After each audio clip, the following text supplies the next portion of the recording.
I was having a conversation with a coaching client the other day, and an interesting little point came up. They said, well, of course, I wouldn't propose anything that wasn't mutually beneficial. And I thought to myself, yeah, of course, that's true, but something about that statement just grabbed me and it bothered me for a moment, and it took me a couple minutes to figure it out. But once I did, I realized this is such an unbelievably important point about negotiation. And I want to share that little nuance, but so critical, with you today. So let's cue up the theme song. We'll jump right into this small but very important point. Welcome to Racking Up Rentals, a show about how regular people, those of us without huge war chests of capital or insider connections, can build lasting wealth acquiring a portfolio of buy and hold real estate. But we don't just go mainstream looking at what's on the market and asking banks for loans. Nor are we posting "We Buy Houses" signs or just looking for, quote, motivated sellers to make lowball offers to. You see, we are people-oriented deal makers. We sit down directly with sellers to work out win-win deals without agents or any other obstacles, and buy properties nobody else even knows are for sale. I'm Jeff from The Thoughtful Real Estate Entrepreneur. If you're the kind of real estate investor who wants long-term wealth, not get-rich-quick gimmicks or pictures of yourself holding fat checks on social media, this show is for you. Join me and quietly become the wealthiest person on your block. Now let's go rack up a rental portfolio. Thank you for joining me for another episode of Racking Up Rentals. Show notes can be found at thoughtfulre.com/E101, episode 101. Please do us a big favor by hitting the subscribe button in your podcast app. It really helps fellow thoughtful real estate entrepreneurs to find us. Onward with today's episode. So recently, I was in a weekly live Zoom group coaching call with the members of the Deals Workshop.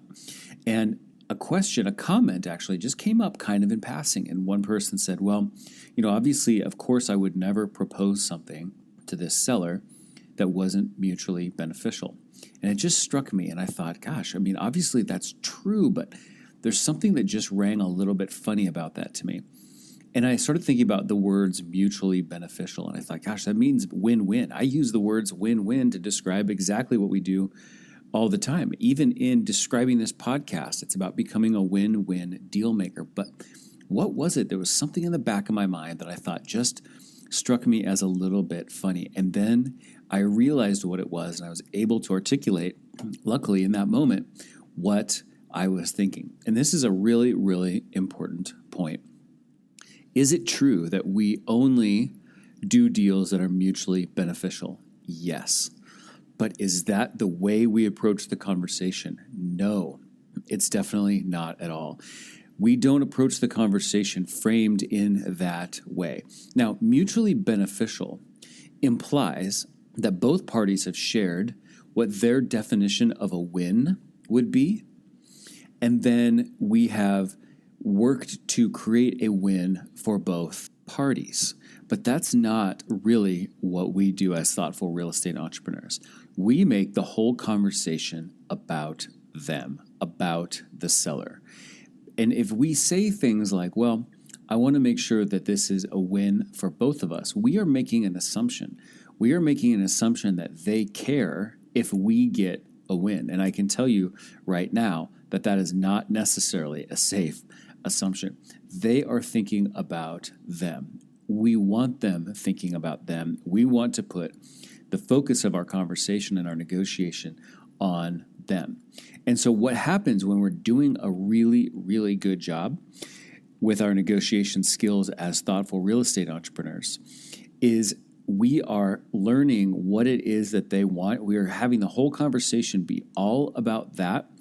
And then we are crafting a deal that gives them what they want and gives us what we want, but without ever talking about what it was that we wanted. This reminds me of a direct quote that I've heard from my coach Greg, who you met in a recent episode interview, that I think about this all the time. The best negotiation is one in which the seller gets what they want, you get what you want, but the seller never knew what it was you wanted in the first place. And we accomplish that when we make this whole conversation absolutely about them. Sometimes after a transaction, a seller might be thinking back and saying, you know what? I really don't feel like I learned a whole lot about that person, that buyer. that's a win for us. That shows that we are doing our job well, because we didn't make the conversation about us at all. We made it all about them. And we know that we did craft a deal that worked for us, but we didn't have any part of the public conversation, the overt conversation, be anything about us at all. So, is every deal we do mutually beneficial? Yes. Would we ever propose something that wasn't mutually beneficial? No, we wouldn't. But is that how we have the conversation? Is that how we lead the whole dialogue? No, it's not at all. We lead the dialogue in a way that keeps the focus on the seller, what they want, and in the background, we are structuring a transaction. We are solving the deal in a way that also works for us, but primarily and on the surface really works for the seller so that they feel that they are getting exactly what they want. Let me give you this line one more time, because I want you to chew on this. The best negotiation is one in which you get exactly what you want. The seller gets exactly what they want, but the seller never knew what it was you wanted in the first place. So get out there and learn the skills to conduct your negotiation in that way, and watch more and better deals come together. That's it for today's episode of Racking Up Rentals, a short but powerful message about such a key point to negotiation. Again, show notes for today's episode are at thoughtfulre.com/E101. Please do us a big favor by hitting the subscribe button in the podcast app and rate and review the show. Did you know we have a Facebook group for thoughtful real estate entrepreneurs too? It's called Rental Portfolio Wealth Builders. We'd love to have you join us over there. Just go to group.thoughtfulre.com, and the magic of the internet will take you right to that page, and you can hit the join button. If you like this episode, please take a screenshot and post that to Instagram and tag us. We are at Thoughtful Real Estate. I will see you in the next episode. Until then, this is Jeff from the Thoughtful Real Estate Entrepreneur, signing off. Thanks for listening to Racking Up Rentals, where we build long-term wealth by being win-win deal makers. Remember, solve the person to unlock the deal, and solve the financing to unlock the profits.